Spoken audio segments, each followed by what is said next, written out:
Ryan Tannehill signs a $118 million 4-year deal, and I'm going to break down the newly ratified CBA intro. Top 5 running back.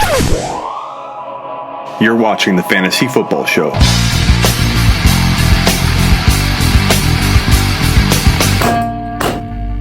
Take a lap.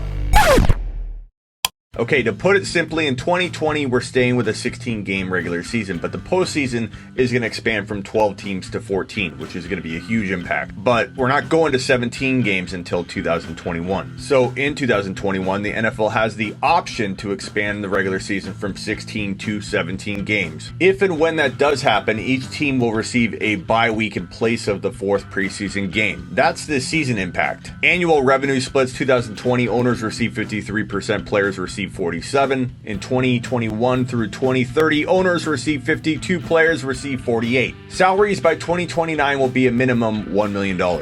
Drug policies is a huge change. Increased emphasis on clinical care rather than punishment. No suspensions for players receiving clinical care. A significant reduction in penalties for marijuana use. No suspensions for positive tests. Annual testing limited to first 2 weeks of training camp. The thresholds for positive tests will be higher. Increased discipline for DUIs, a 3-game suspension for each violation. Practice squads expanded from 10 to 12 players in 2020-21, then 14 players starting in 2022.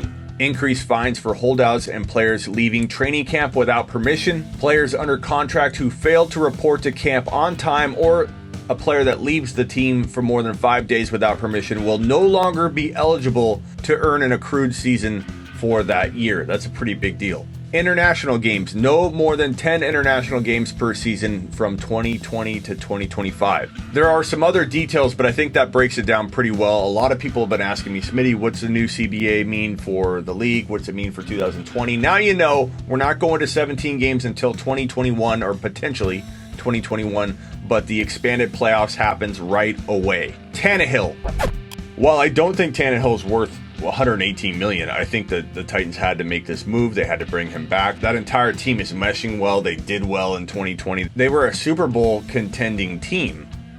So bringing Tannehill back, a quarterback that has amazing rapport with their up-and-coming wide receiver, a top 5 to 10 wide receiver, in my opinion, and A.J. Brown, it was a move that had to be done. And I like the move in terms of what it does for that team, the dynamic and how they all mesh together. Now they got to get a deal done with Derrick Henry and bring him back. If they do, the Titans are a contender in 2020. I don't think they win, but I think they're competitive, and I think A.J. Brown thrives under Tannehill. Is Tannehill a starter?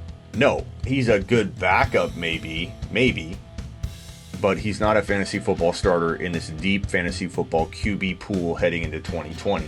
Hit subscribe if you haven't already. Get ready for more fantasy football news shows like this one. Top 5 running back. You're watching the Fantasy Football Show.